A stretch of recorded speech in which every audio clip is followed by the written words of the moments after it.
Hi hello welcome back to my YouTube channel Nidhi Gowda Kannada. So big ಬಾಸ್ನ ಇವತ್ತಿನ ಒಂದು ಸಂಚಿಕೆಯಲ್ಲಿ ಏನೆಲ್ಲ ಆಗುತ್ತೆ ಅಂತ ನೋಡೋಣ ಬನ್ನಿ. ಅದಕ್ಕೂ ಮುಂಚೆ ಯಾರೆಲ್ಲ ನನ್ನ ಚಾನಲ್ಗೆ ಸಬ್ಸ್ಕ್ರೈಬ್ ಆಗಿಲ್ಲ ದಯವಿಟ್ಟು ನನ್ನ ಚಾನಲ್ನ ಸಬ್ಸ್ಕ್ರೈಬ್ ಮಾಡ್ಕೊಳ್ಳಿ. ಬಿಗ್ ಬಾಸ್ನ ನಿನ್ನೆ ಒಂದು ಎಪಿಸೋಡಲ್ಲಿ ಬಿಗ್ ಬಾಸ್ ಸಾಮ್ರಾಜ್ಯ ಅಂತ ಒಂದು ಟಾಸ್ಕನ್ನು ನೀಡಿದ್ದಾರೆ. ಈ ಟಾಸ್ಕ್ನ ಪ್ರಕಾರ ಮಂಜು ಅವರು ಸಾಮ್ರಾಜ್ಯದ ರಾಜರಾಗಿ ಆಯ್ಕೆ ಆಗಿದ್ದಾರೆ.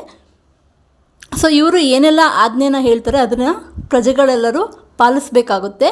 ಇದು ನಿನ್ನೆಯ ಟಾಸ್ಕ್ ಆಗಿದೆ. ಹಾಗೆ ಇವತ್ತಿನ ಒಂದು ಸಂಚಿಕೆಯಲ್ಲಿ ನಾಮಿನೇಷನ್ ಪ್ರಕ್ರಿಯೆ ಕೂಡ ನಡೆಯುತ್ತೆ. ಬಾಣದಲ್ಲಿ ಒಬ್ಬರು ಫೋಟೋನ ಇಟ್ಟು ಅದನ್ನು ಗುರಿ ಇಟ್ಟು ಹೊಡಿಬೇಕು. ಸೊ ಅವ್ರನ್ನ ಆ ರೀತಿಯಾಗಿ ನಾಮಿನೇಟ್ ಮಾಡಬೇಕು. ಅದಕ್ಕೆ ಕರೆಕ್ಟಾದ ರೀಸನ್ಗಳನ್ನ ಕೊಡಬೇಕು. ಅವರವರ ಅಭಿಪ್ರಾಯ ಏನೆಲ್ಲ ಇದೆ ಆ ರೀಸನ್ನ ಕೊಟ್ಟು ನಾಮಿನೇಟ್ ಮಾಡ್ತಾರೆ. ಸೊ ಕೆಲವೊಂದು ಮನಸ್ತಾಪಗಳು ಆಗುತ್ತೆ. ಹಿಂದೆ ಒಂದು ಮುಂದೆ ಒಂದು ಜಾಸ್ತಿ ಮಾತಾಡ್ತಾ ಇದ್ದಾರೆ ಬಿಗ್ ಬಾಸಲ್ಲಿ, ನೀವೇ ನೋಡಿರ್ಬೋದು. ಸೊ ಮನಸ್ತಾಪಗಳೆಲ್ಲ ಜಾಸ್ತಿನೇ ಆಗುತ್ತೆ ನಾಮಿನೇಷನ್ ಪ್ರಕ್ರಿಯೆಯಿಂದ. ಸೊ ನೋಡಬೇಕು ಮುಂದೆ ಯಾವ ರೀತಿಯಾಗಿ ಈ ವಾರದ ಟಾಸ್ಕ್ ಹೋಗುತ್ತೆ ಅಂತ ಹೇಳಿ. ಸೊ ಇದು ಇವತ್ತಿನ ವಿಡಿಯೋ ಆಗಿತ್ತು. ನಿಮ್ಮೆಲ್ಲರಿಗೂ ಇಷ್ಟ ಆಯಿತು ಅಂತ ಅಂದ್ಕೊತೀನಿ. ನೆಕ್ಸ್ಟ್ ಇನ್ನೂ ಒಂದು ವಿಡಿಯೋ ಜೊತೆ ಸಿಗ್ತೀನಿ. ಅಲ್ಲಿ ತನಕ ಟೇಕ್ ಕೇರ್, ಬಾಯ್.